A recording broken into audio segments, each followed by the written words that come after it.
मंत्री कैलासवासी पांडुरंग निवृत्ती पाटील यांचा जन्म 6 जानेवारी 1953 रोजी कोल्हापूर जिल्ह्यात करवीर तालुक्यातील सडोली येथे झाला। त्यांचे शिक्षण पदवीपर्यंत झाले होते। कैलासवासी पाटील यांनी कोल्हापूर जिल्हा मध्यवर्ती सहकारी बँकेचे संचालक, निवृत्ती खरेदी विक्री संघाचे संस्थापक, राजीवजी सहकारी सूतगिरणी तसेच श्रीपतराव दादा सहकारी बँकेचे संस्थापक संचालक म्हणून उत्तम कार्य केले होते। त्यांनी न्यू इंग्लिश मीडियम स्कूलची स्थापना करून गरीब विद्यार्थ्यांच्या शिक्षणाची सोय केली होती।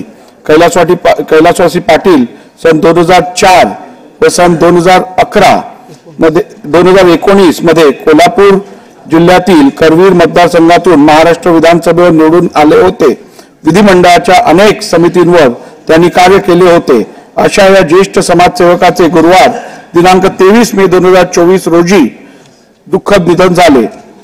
कैलासवासी प्रतापराव बाबूराव भोसले